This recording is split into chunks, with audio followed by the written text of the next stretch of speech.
우리가 살아가고 있는 21세기의 현실은 창세기 1장 2절 말씀처럼 땅이 혼돈하고 공허하며 흑암이 깊음 위에 있는 것 같은 모습인데 그 이유를 어디에서 찾아볼 수 있을까? 저는 구속사 신학 일변도의 신앙 생활 때문이다 이렇게 생각을 합니다. 구속사 신학에 맹점이 있는데 무엇일까? 신앙인이라면 반드시 가져야 할 세상 구원에 대한 책임, 사명, 의무는 빼버리고 복받을 권리만 찾는다는 것입니다. 예수 그리스도를 입으로 시인하면 율법과 계명을 지키는 행함이 없어도 이미 구원받았다고 하는 구원 교리가 구속사 신학의 맹점이다 이런 거예요. 지난 3주간 동안 이신칭에 대해서 말씀을 드렸는데 사도 바울이 로마서 1장에서 말하고 있는 이신칭에는 영원히 갚을 수 없는 1만 달란트와 같은 빚을 전부 탕감받은 자의 자유와 환희의 노래다 이렇게 말씀을 드렸습니다. 참된 신앙생활이란 뭐냐 하면 빚진 자의 심정으로 살아가는 것을 말해요. 가정에 대해서, 사회에 대해서, 그리고 우주 만물에 대해서 그 빚을 갚기 위해 살아가는 삶, 이것이 참된 신앙생활이다라는 겁니다. 아멘. 기독교 신학에 문제가 있다라고 이렇게 말씀을 드렸는데 뭐냐면 이신칭의를 문자대로 이해하고 받아들인 결과 믿음만 강조하고 행위를 배제해 버린 거예요. 누차 강조하지만 사도 바울이 구원은 믿음이지 행위가 아니라고 말할 때 그 행위는 예수님 당시 유대 사회를 이끌어온 유대교 율법 조항을 문자대로 지키는 것을 말하는 거예요. 그러니까 시내산 계약법을 지켜 행하는 것을 말하는 것이 아니라는 겁니다. 만약에 사도 바울이 시내산 계약법을 지킬 필요도 없고 오직 믿음으로만 구원받는다라고 말했다면 이는 예수님의 말씀과 정면으로 배치되는 것이기 때문에 기독교의 진리일 수가 없습니다. 왜냐하면 마태는 예수님께서 오신 목적을 율법과 예언자의 완성이라고 고백을 하고 있고 누가는 희년을 실현하러 오신 분이라고 고백을 하고 있기 때문에 그렇습니다. 아멘. 지난 2000년 기독교 신학을 이끌어온 이러한 구속사 신학의 부족한 부분을 메워야 되는데 무엇으로 메울 수가 있을까라는 문제예요. 저는 그 해답이 로마서 7장과 8장 사이에 있다라고 생각하는데 이 두 장 사이에 무슨 사건이 들어있냐면 다메섹 사건이 들어있어요. 사도 바울은 이 다메섹 사건을 통해서 유대교 신앙과 유대인의 정체성 그리고 세상의 지식과 이방인을 대하는 태도가 완전히 바뀌었기 때문에 로마서 7장과 8장 사이에서 구속사 신학 일변도의 부족한 부분을 메울 수 있다라고 이렇게 생각을 하는 겁니다. 사도 바울뿐 아니라 옛계약 공동체인 이스라엘이 추구하던 것은 개인 구원 차원이었다라는 겁니다.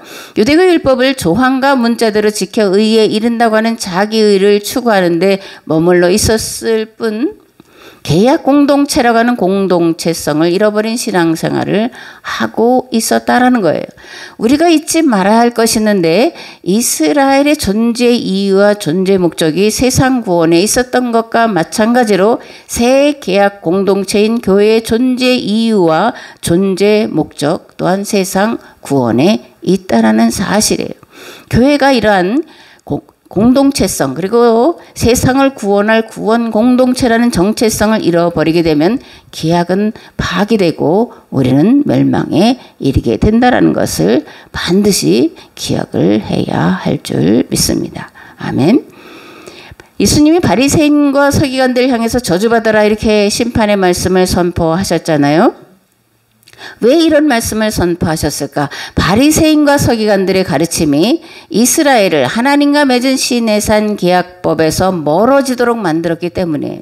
이스라엘의 공동체성을 상실하게 만들므로 하나님의 의에 이르지 못하도록 막아버렸고 오로지 율법의 행위로 말미암는 인간의 의에 집중하도록 잘못 가르쳤기 때문에 바리새인과 서기관들 향해서 저주받을 자다라는 무서운 심판의 말씀을 선포하셨다라는 겁니다. 사도 바울도 마찬가지로 유대교 율법을 통한 인간의 의에 이르기를 끊임없이 추구하던 자였습니다. 자기를 쳐서 유대교 율법에 복종함으로 의롭게 되고자 목숨 걸고 신앙생활 하던 자의 전형이었고, 그 모습이 절정에 이른 때가 다메섹으로 가던 길이었다. 이렇게 반복해서 말씀을 드립니다. 이런 다메섹으로 가는 길, 로마서 7장과 8장 사이에서 사도 바울이 깨달은 것이 있는데 세 가지로 정리를 하면, 첫 번째는 하나님은 외모로 사람을 보시는 분이 아니라 마음의 중심을 보신다라는 거예요. 하나님은 유대교 율법의 행위로 말미암은 자기 의에 이루고자 목숨을 걸고 덤벼드는 사도 바울의 마음 깊은 곳에 자리 잡고 있는 자신에 대한 절대 절망의 상태를 보시고 측은히 여기사 먼저 오셔서 기다리고 계셨습니다. 사도 바울은 다메섹 도상에서 부활하신 예수 그리스도를 만난 이후 예수 그리스도 안에 있는 하나님의 절절한 사랑을 깨달아 알게 되었는데, 그 고백이 이신칭이다. 그런 거예요. 아멘. 사도 바울은 먼저 오셔서 기다리고 계시는 하나님의 사랑을 이러한 말로 증언을 합니다. 그러므로 이제 그리스도 예수 안에 있는 자에게는 결코 정죄함이 없나니, 이는 그리스도 예수 안에 있는 생명의 성령의 법이 죄와 사망의 법에서 너를 해방하였습니다. 율법이 육신으로 말미암아 연약하여 할 수 없는 그것을 하나님은 하시나니, 곧 죄로 말미암아 자기 아들을 죄 있는 육신의 모양으로 보내어 육신의 죄를 정하사 육신을 따르지 않고 그 영을 따라 행하는 우리에게 율법의 요구가 이루어지게 하려 하심이라. 아멘. 사도 바울이 다메섹 도상에서 깨달은 두 번째는 뭐냐면, 자신이 1만 달란트 빚진 자였다라는 거예요. 마태복음 18장에 보면 종들과 계산하려 하는 어떤 임금이 있으니, 이렇게 이제 비유로 말씀하는데, 1만 달란트 빚진 자 하나를 데리고 왔습니다. 그런데 이 사람이 갚을 것이 없었어요. 그래서 주인이 명하여 그 몸과 아내와 자식들과 모든 소유를 다 팔아 갚아라. 그러니까 그 종이 엎드려 절하며 말하기를, 내게 참으소서 다 갚으리이다 하거늘 그 종의 주인이 불쌍히 여겨 놓아보내며 그 빚을 다 탕감하여 주었다. 이런 말씀인데, 우리가 여기서 눈여겨봐야 할 것은 주인은 종이 1만 달란트 빚을 탕감할 능력이 있다라고 본 것이 아니라는 겁니다. 도무지 빚을 갚을 능력이 없다는 것을 이 주인은 너무나 잘 알고 있었어요. 그럼에도 불구하고 그렇기 때문에 빚을 전부 탕감해 주었다라는 겁니다. 주인이 왜 1만 달란트의 빚을 다 탕감해 주었을까? 다만 그를 불쌍히 여겼기 때문이라는 거예요. 아가페 사랑을 다른 말로 하면 뭐가 될까? 측은지심, 측은히 여기는 마음, 불쌍히 여기는 마음, 더 깊은 표현이 측은히 여기는 마음이다. 또 포기할 수 없는 마음, 포기될 수 없는 마음이다. 이렇게 생각합니다. 주인은 갚을 수 없는 빚을 져놓고 참아달라고 다 갚겠다고 애걸복걸하는 그런 모습을 보고 탕감해 준 것이 아니라, 갚을 수 없는 것을 그 빚진 자가 잘 아는 거잖아요. 그죠? 그럼에도 갚겠다고 말하는 그를 다만 불쌍히 여겨서 탕감해 주었다라는 겁니다. 갚을 수 있는 것을 기다려주면 그것을 은혜로 말하기는 어렵잖아요. 그죠? 내가 다 갚은 거니까. 그러나 갚을 수 없음을 알면서 탕감해 준 것. 그래서 이것을 하나님의 의다, 하나님의 사랑이다. 그렇게 우리가 고백을 하고 있는 겁니다. 사도 바울은 유대교 율법을 조항과 문자대로 지켜 행함으로 자기 의에 이루고자 하는 헛된 몸부림을 하는 어리석은 자신을 너무나도 잘 알고 계신 하나님께서 다만 측은히 여기시고 불쌍히 여기셔서 그 어리석음에서 돌이키기를 바라고 계셨다라는 것을 다메섹 도상에서 깨달아 알게 되었는데, 이것을 누가복음 17장에 이렇게 고백을 하고 있습니다. 예수님께서 예루살렘으로 가시는데 사마리아와 갈릴리 사이로 지나가시고 있었어요. 사실 사마리아와 갈릴리 사이로 지나가신다라고 하는 요 말을 유대인들은 받아들이기 어려운 상황이었습니다. 이때는. 왜냐하면 사마리아는 이방 땅이고 구원받지 못할 자들이 사는 땅이라고 생각해서 유대인들은 지름길로 가지 않고 빙 돌아서 예루살렘을 가던 그런 형편이었는데 예수님이 사마리아와 갈릴리 사이로 지나가시는데 한 마을에 들어갔는데 10명의 나병 환자를 만난 거예요. 이 10명이 멀리 서서 외치는 겁니다. 예수 선생님이여 우리를 불쌍히 여기소서. 그러니까 예수님이 가서 너희 몸을 제사장들에게 보이라 이렇게 말씀을 하셨고 이들은 그 말씀을 듣고 가다가 깨끗함을 받았습니다. 그런데 그 중에 한 사람이 자기가 나은 것을 보고 가다가 되돌아와서 하나님께 영광을 돌리며 예수님의 발 아래 엎드려서 감사했는데 이 사람은 사마리아인이었다라는 거예요. 그래서 예수님이 묻습니다. 10사람이 다 낫지 않았냐? 9명은 어디 있냐? 이 이방인 외에는 하나님께 영광을 돌리러 돌아온 자가 없느냐 하시고 일어나 가라 네 믿음이 너를 구원하였다 이렇게 구원을 선포를 하고 있는 겁니다. 10명 중 1명만 돌아와서 감사했는데 하필 이방인이었다라는 겁니다. 이게 우리는 뭐 별 의미 없이 받아들일 수가 있어요. 근데 요 말을 듣는 유대인들은 이거 받아들일 수 없는 말이에요. 아니 감사를 하면 유대인들이 했어야지 왜 저 개처럼 여기는 저 구원받지 못할 이방인이 돌아와서 감사를 했다라고 말하냐. 이게 유대인들의 상태였습니다. 그러면 이 유대인이 아닌 사마리아인은 어떻게 가던 길을 되돌아와서 하나님께 영광을 돌리며 예수 그리스도의 발 앞에 무릎을 꿇고 감사를 했을까? 이 사람이 1만 달란트 빚진 자의 심정을 가졌기 때문이다. 그렇게 생각합니다. 사도 바울은 이 비유를 기록하면서 이 되돌아와서 감사한 이 사마리아 사람, 그 사람이 바로 나다. 내 모습이 저 사마리아 사람의 모습과 같다. 이렇게 그 이방인과 자신을 일치시키고 있음을 보게 됩니다. 아멘. 세 번째로 이 사도 바울이 깨달은 것이 무엇이냐면 이스라엘의 정체성을 이때 가서야 비로소 깨달아 알게 되었다라는 겁니다. 사도 바울은 이방인의 사도로 불림받은 것을 자랑스럽게 생각한 자예요. 그리고 그렇게 여러 차례 고백을 했습니다. 이러한 고백은 그가 유대교의 틀 안에 갇혀 있었던 자라는 것을 은연중에 드러내 보이는 거예요. 사도 바울은 모든 유대인이 생각하던 것처럼 선민사상과 유대교의 의인사상에 경도되어 살던 자였습니다.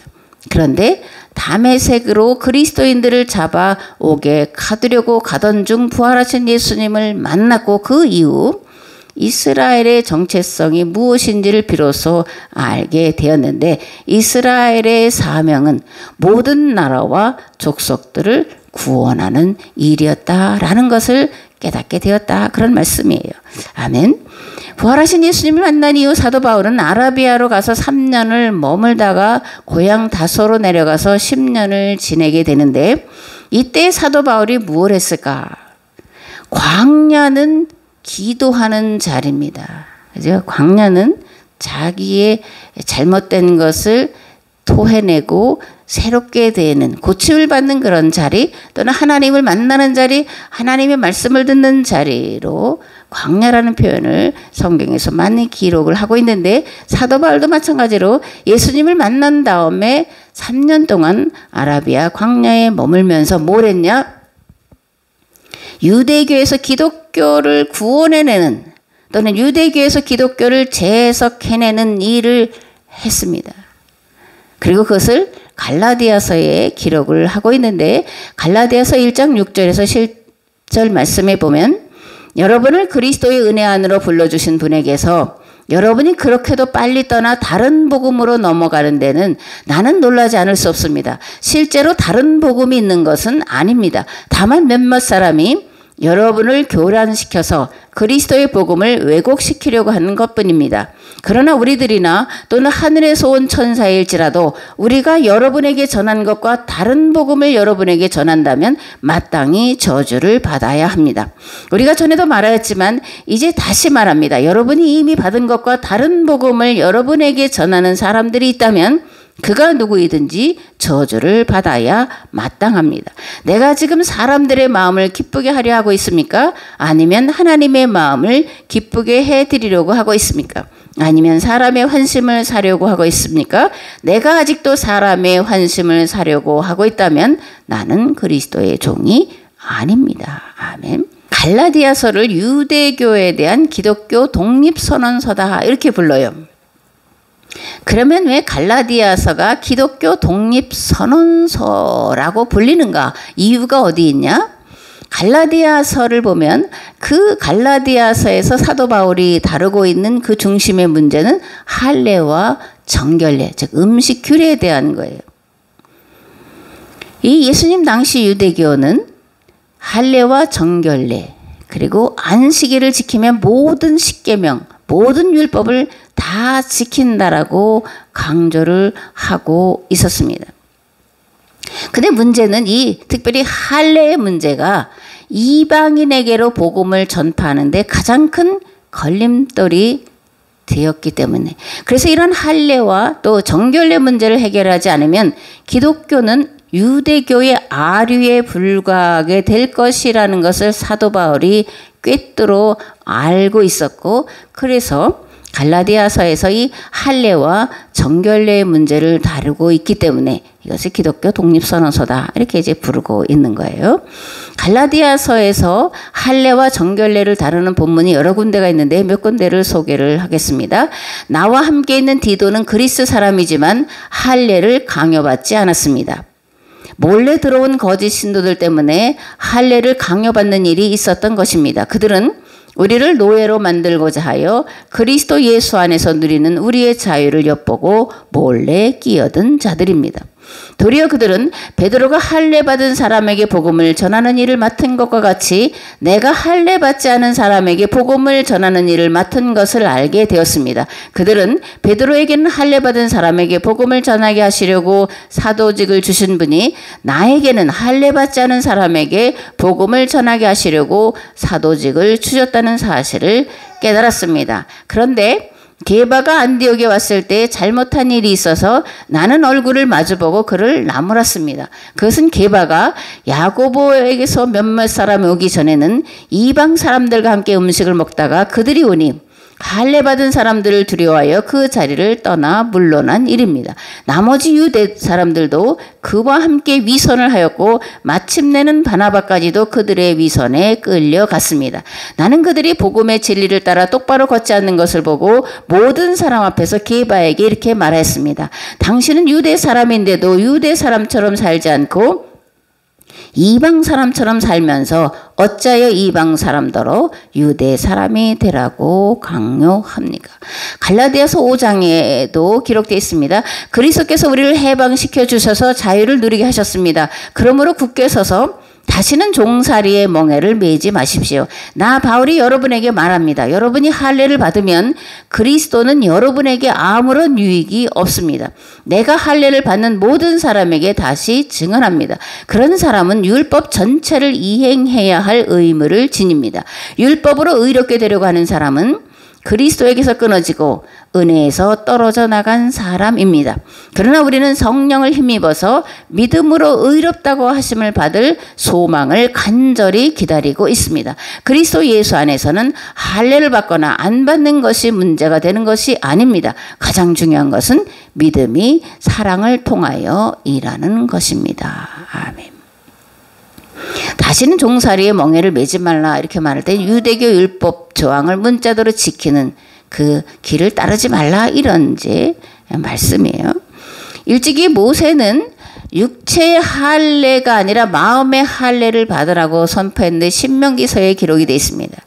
아브라함에게 할례를 받으라고 말씀하셔서 아브라함이 받았는데, 그리고 자식들 이후로 대대로 받았는데, 이거는 뭐냐면 구원의 징표가 아닌 거예요. 계약 백성으로 살라고 하는, 하나님과 계약을 맺었다고 하는 계약의 증표가 할례라는 거고, 그래서 이것을 모세는 재해석하기를 마음의 할례를 받아라 이렇게 이제 말씀을 하고 있는 겁니다. 그러므로 너희는 마음의 할례를 행하고 다시는 목을 곧게 하지 말라. 육체의 할례를 받았다고 해서 그것으로 구원받았다, 의롭다 그렇게 생각하지 말라. 마음의 할례를 받아라 이렇게 말씀을 하는 거예요. 예레미야도 마찬가지로 육체의 할례가 아니라 마음의 할례를 받으라고 말씀하는데, 유다 백성과 예루살렘 주민아 너희는 나 주가 원하는 할례를 받고 너희 마음의 포피를 잘라내어라. 그렇지 않으면 너희의 악한 행실 때문에 나의 분노가 불처럼 일어나서 너희를 태울 것이니 아무도 끌 수 없을 것이다. 마음을 잘라내라는 거예요. 육체를 잘라내는 것이 아니라 내 마음에 품은 생각들을 잘라내 버리라. 그런 말씀입니다.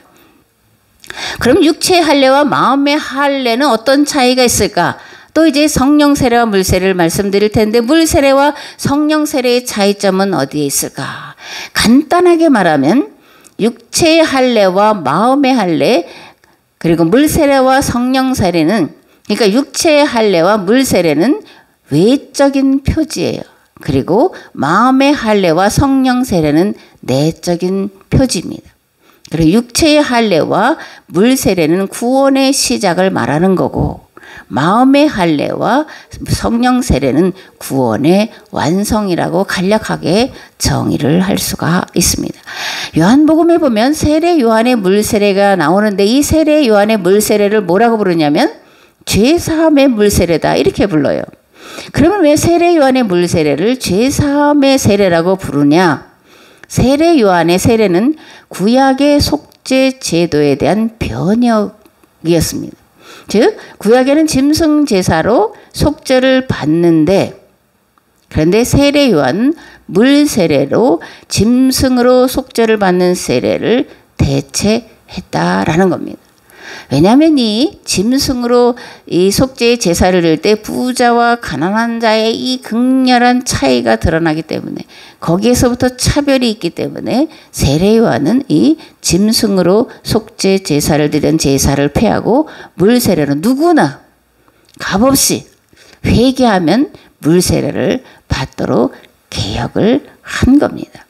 그렇다면 물 세례가 죄사함과 어떤 상관이 있을까라는 건데, 물 세례는 철저한 회개와 회개에 합당한 열매를 맺으라고 강력하게 요청하고 있기 때문에 그러는 거예요. 그러니까 세례는 회개한 자에게 베푸는 겁니다. 그러니까 물 세례는 제사함의 세례요, 회개의 세례라는 거예요.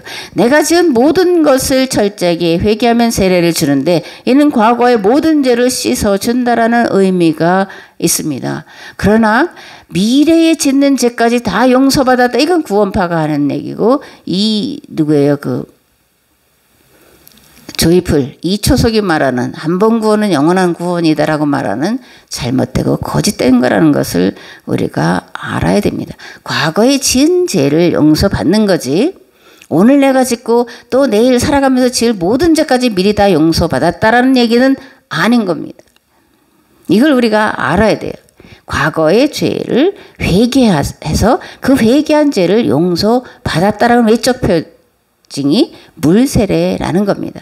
물세례는 현실적이고 철저한 회개를 강조하고 있고, 회개에 합당한 열매를 맺으라고 하는 준엄한 요청을 하고 있다는 것을 우리가 알아야 됩니다. 물세례를 받았다고 해서 죄를 안 짓는 게 아닌 거죠. 우리는 계속해서 살아가면서 죄를 짓는데, 이 문제를 해결할 수 있는 세례가 또 하나 있는데, 무슨 세례라는 거예요? 불과 성령으로 세례를 받는 거예요. 성령 세례는 성령께서 사람의 마음 가운데 오셔서 죄 짓지 않도록 도우시고, 또한 죄를 이기도록 도우시고 역사하시는 그런 성령의 역사를 성령 세례다 이렇게 말씀을 하는 겁니다. 또 성령 세례를 받고 나면 말씀을 바로 깨달아 알게 되고, 그 말씀을 지켜 행할 수 있는 능력이 하나님께로부터 주어진다라는 것을 성령 세례다라는 말씀에 담아 놓고 있다라는 겁니다. 그럼 할례는 무슨 의미냐? 세상을 구원할 계약을 맺은 계약 백성이라는 것을 잊지 말고 항상 기억하라는 거예요. 할례는 계약 백성의 외적 증표이지 내적 증표가 아닙니다. 진정한 할례의 증거는 계약 백성답게 계약법을 지켜 행하는 것으로 증명될 수 있어야 됩니다. 그래서 모세는 마음의 할례를 받으라고 말한 것이고 에레미야와 사도 바울도 마찬가지로 육체의 표피를 제거하는 것이 할례 받은 것이 아니라 마음의 할례를 받는 것이 진정한 할례다 이렇게 말씀을 하고 있는 겁니다. 오늘 함께 나눌 말씀은 로마서 2장 1절에서 16절 말씀인데 봉독을 하겠습니다. 그러므로 남을 판단하는 사람아 누구를 막론하고 네가 핑계하지 못할 것은 남을 판단하는 것으로 네가 너를 정죄함이니 판단하는 네가 같은 일을 행함이니라. 이런 일을 행하는 자에게 하나님의 심판이 진리대로 되는 줄 우리가 아노라. 이런 일을 행하는 자를 판단하고도 같은 일을 행하는 사람아 내가 하나님의 심판을 피할 줄로 생각하느냐. 혹 내가 하나님의 인자하심이 너를 인도하여 회개하게 하심을 알지 못하여 그의 인자하심과 용납하심과 같이 길이 참으심이 풍성함을 멸시하느냐. 다만 네 고집과 회개하지 아니한 마음을 따라 진노의 날 곧 하나님의 의로우신 심판이 나타나는 그 날에 임할 진노를 네게 쌓는도다. 하나님께서 각 사람에게 그 행한 대로 보응하시되 참고 선을 행하여 영광과 존귀와 속지 아니함을 구하는 자에게는 영생으로 하시고 오직 당을 지어 진리를 따르지 아니하고 불의를 따르는 자에게는 진노와 분노로 하시리라. 악을 행하는 각 사람의 영에는 환난과 곤고가 있으리니 먼저는 유대인에게요 그리고 헬라인에게며 선을 행하는 각 사람에게는 영광과 존귀와 평강이 있으리니 먼저는 유대인에게요 그리고 헬라인에게라. 이는 하나님께서 외모로 사람을 취하지 아니하심이라.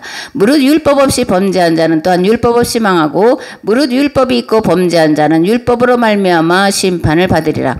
하나님 앞에서는 율법을 듣는 자가 의인이 아니요 오직 율법을 행하는 자라야 의롭다 하심을 얻으리니 율법 없는 이방인이 본성으로 율법의 일을 행할 때에는 이 사람은 율법이 없어도 자기가 자기에게 율법이 되나니 이런 이들은 그 양심이 증거가 되어 그 생각들이 서로 혹은 고발하며 혹은 변명하여 그 마음에 새긴 율법의 행위를 나타내느니라.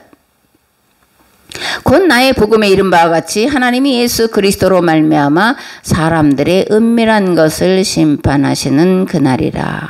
아멘. 오늘 2장 1절에서 16절까지 말씀을 드렸는데 오늘 중점적으로 생각해 볼 말씀은 나의 복음에 관한 거예요. 그러니까 사도 바울의 복음이라는 건데 이것은 앞에서 말씀드린 대로 갈라디아서에서 중점적으로 다루는 할례와 정결례 문제에 대한 거예요. 그러니까 할례와 정결례에 대한 사도 바울의 재해석을 사도 바울은 나의 복음이다. 이렇게 이제 말을 하고 있는 거죠. 갈라디아서 1장에서 사도 바울은 다른 복음은 없다라고 말합니다. 나의 복음과 다른 복음을 비교해서 말씀해요. 다른 복음은 없나니 다만 어떤 사람들이 너희를 교란하여 그리스도의 복음을 변하게 하려 함이라. 그러나 우리나 혹은 하늘로부터 온 전사라도 우리가 너희에게 전한 복음 외에 다른 복음을 전하면 저주를 받을지어다라고 말씀하는데 다른 복음과 나의 복음은 어떤 차이가 있을까요? 사도 바울이 나의 복음이라고 말하는 것은 할례와 정결례법에 대한 재해석이라고 말씀을 드렸습니다. 다른 복음은 뭐냐면 이방인일지라도 할례를 받아야 구원받는다고 하는 유대교에서 개종한 그리스도인들의 말을 다른 복음이다 이렇게 말하는 거예요. 그래서 유대교에서 개종한 이 그리스도인들이 아무리 예수님을 그리스도로 믿는다고 해도 할례 받지 않으면 구원받지 못한다라고 말하는 그들에게 할례는 육체에 받는 것이 아니라 마음에 받아야 한다라고 일갈하고 있는 거예요. 이방인들에게 유대인들처럼 음식 규례를 따라야 한다라고 말하는 자들에게 그렇지 않다라고 말하고 있습니다. 그러면서 다만 몇 가지는 지켜라 이렇게 말하는데 우상의 더러운 것과 목매어 죽인 것과 피를 멀리하라 이런 겁니다. 우상의 더러운 것은 뭐냐면 사실 고린도 교회가 있는 지역, 고린도 지역은 우상이 가장 많은 도시로 이제 알려져 있는데 그 시장에서 파는 고기들은 다 신전에서 제사하고 나온 고기예요. 그래서 그걸 먹지 말라 이렇게 이제 말한 거라는 것도 우리가 알아야 됩니다. 사도행전 15장에 보면 제1차 예루살렘 공의회에 대한 그 회의 내용이 길게 기록되고 있어요. 그 이유는 뭐냐면 이 제1차 예루살렘 공의회에서 사도 바울이 제시한 이방인 신학을 공인했기 때문에 길게 기록을 하고 있는데 사도행전 15장 말씀을 요약해서 이렇게 말씀드리겠습니다. 어떤 사람들이 유대로부터 내려와서 형제들을 가르치되 너희가 모세의 법대로 할례를 받지 아니하면 능히 구원을 받지 못하리라 하니 바울 및 바나바와 그들 사이에 적지 아니한 다툼과 변론이 일어난지라. 형제들이 이 문제에 대하여 바울과 바나바 및 그 중에 몇 사람을 예루살렘에 있는 사도와 장로들에게 보내기로 작정하니라. 예루살렘에 이르러 교회와 사도와 장로들에게 영접을 받고 하나님이 자기들과 함께 계셔 행하신 모든 일을 말하며 바리새파 중에 어떤 믿는 사람들이 일어나 말하되 이방인에게 할례를 행하고 모세의 율법을 지키라 명하는 것이 마땅하다 하니라. 말을 마침에 야고보가 대답하여 이르되 형제들아 내 말을 들으라.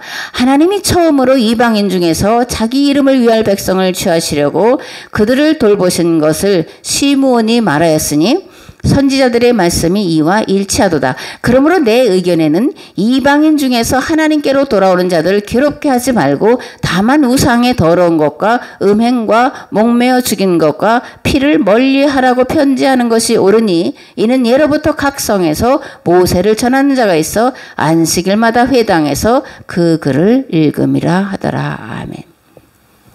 사도 바울은 갈라디아서에서 다른 복음은 없다라고 말하는데 금방 읽어드린 말씀대로 유대계에서 개정한 바리새인 그리스도인들 가운데 어떤 이들이 이 사도 바울이 세워놓은 교회들마다 돌아다니면서 할례 받지 않으면 구원받을 수 없다라고 가르치는 것에 대해서 강력하게 경고를 하고 있습니다. 너희가 할례를 받으면 그리스도와 관계가 없다. 내가 전한 복음 외에 다른 복음을 전하는 자는 저주받아라. 이렇게 이제 사도 바울이 무섭게 이제 말씀을 하고 있는 건데 앞에도 말씀드렸죠. 왜 그러냐? 이 할례나 정결례를 강조하는 것이 이방인 선교의 가장 큰 걸림돌이 될 뿐 아니라 더 심각한 것은 만일 교회가 할례와 정결례를 따르면 유대교의 아류에 불과하게 되고 결국은 유대교의 기독교가 잡아 먹힘을 당할 것을 잘 알고 있기 때문에 내가 전한 복음 외에 다른 복음을 전하면 저주받아라. 이렇게 선포를 했다라는 겁니다. 아멘. 할례는 계약의 표지로 받은 거예요. 그러나 표지가 있다고 해서 계약법을 온전히 지키고 있다는 증거는 아닙니다. 마음의 할례란 외적 표징을 내면화하라는 요청이에요. 곧 하나님과 맺은 계약을 마음에 새기고 계약 백성답게 살아야 한다라는 것을 잊지 말라는 요청인 것입니다. 아멘. 앞에서 하나님 앞에서 의롭다고 인정받는 것은 율법을 아는 것이 아니라 율법을 지켜 행함으로 의롭다라고 인정받는 거예요. 아브라함의 후손은 혈통의 후손이 아니라 아브라함이 가지고 살았던 믿음을 가지고 사는 자가 아브라함의 후손이라는 겁니다. 마찬가지로 교회에 출석한다고 구원받은 것이 아니라 말씀대로 지켜 행하는 삶을 살아갈 때 구원의 완성에 이르게 된다라는 겁니다. 아멘. 사도 바울은 일평생 빚진 자의 심정으로 산 자였습니다. 하나님은 오늘도 여전히 빚진 자의 심정으로 살아가는 자를 찾으시고 그에게 그러한 공동체에게 세상 구원 사명을 감당하도록 성령의 능력으로 함께 하시는 줄 믿습니다. 우리 교회가 사도 바울처럼 빚진 자의 심정으로 살아서 세상을 구원하는 구원 공동체로서의 사명을 감당해낼 수 있기를 우리 주 예수 그리스도의 이름으로 축복합니다. 아멘.